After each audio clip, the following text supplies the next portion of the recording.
Stop for a second. Look at your phone. Inside that glass rectangle is a power that humanity has dreamed of for centuries. It can write poetry. It can diagnose cancer. It can drive a car. But here is the mystery. This technology didn't start in a sleek billionaire's laboratory in Silicon Valley. It started with a group of guys in the 1950s who thought they could simulate the human brain in a single summer. They were wrong. This is the story of the invention of artificial intelligence.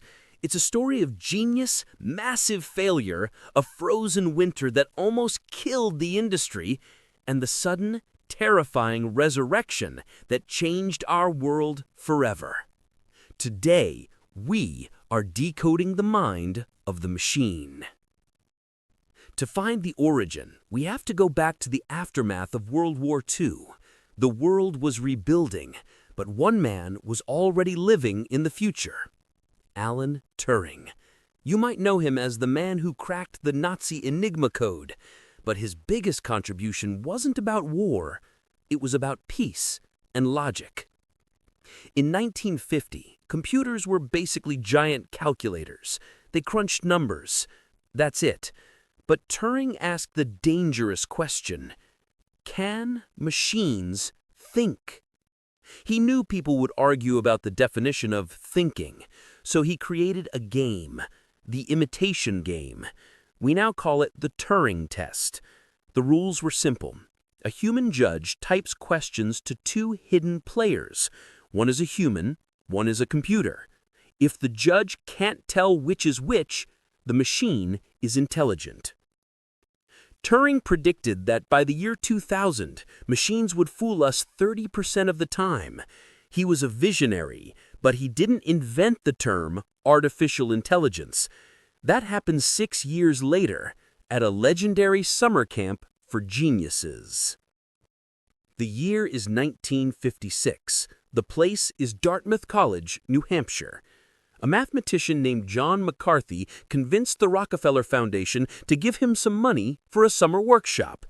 His proposal contained the very first use of the words artificial intelligence. McCarthy, along with legends like Marvin Minsky and Claude Shannon, gathered the smartest minds in the world. Their goal? To solve the problem of intelligence. And listen to this confidence. They thought that if they worked hard for 2 months, they could make a machine that could use language and solve problems. Spoiler alert, it took a little longer than 2 months, but this workshop launched the golden age of AI. For the next decade, funding poured in. The government was throwing money at anything that beeped. They built Shaky the robot, the first robot that could reason about its own actions. They built Eliza, a chatbot that acted like a therapist. Optimism was out of control.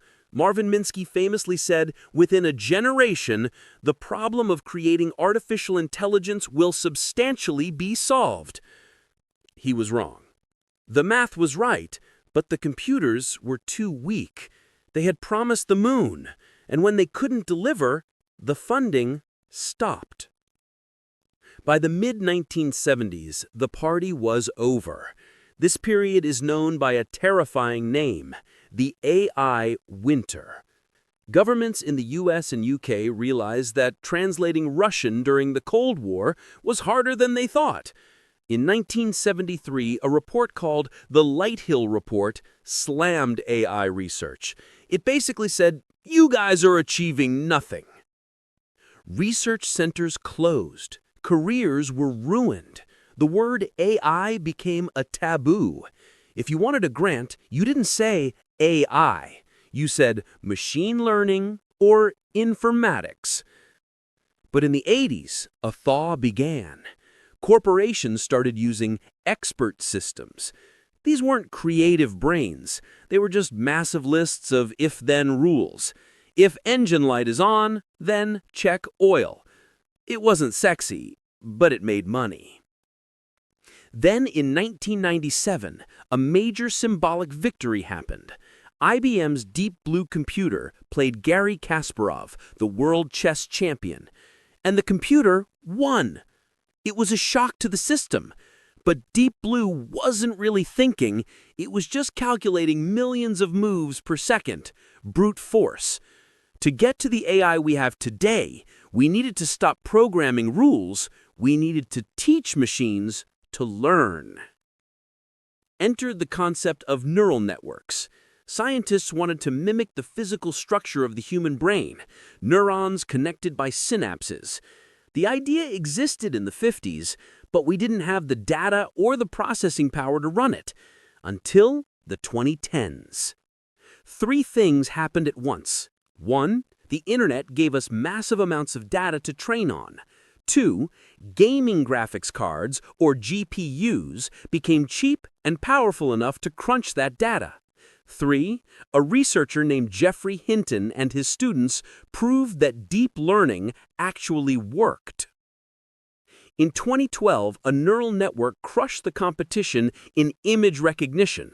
It could look at a photo and know it was a cat. This sounds simple. For a computer, it is a miracle. Then came 2016, Google's AlphaGo. Go is a board game so complex there are more possible moves than atoms in the universe.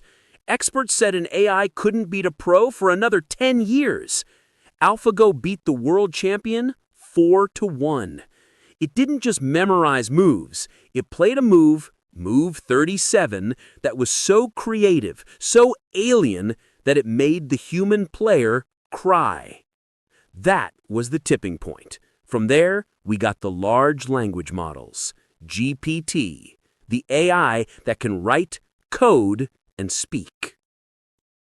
So, we went from a summer workshop in 1956 to a technology that is reshaping the fabric of reality. Turing asked if a machine could imitate a human. Today, machines are doing things humans can't even comprehend. We are no longer inventing AI, we are coexisting with it. The mystery is no longer, can we build it? The mystery is, what will it build for us? If you want to understand where technology is going next, you need to understand where it came from. I hope this history lesson blew your mind a little bit. If it did, please hit that like button. It helps the algorithm find more curious humans like you. And don't forget to subscribe.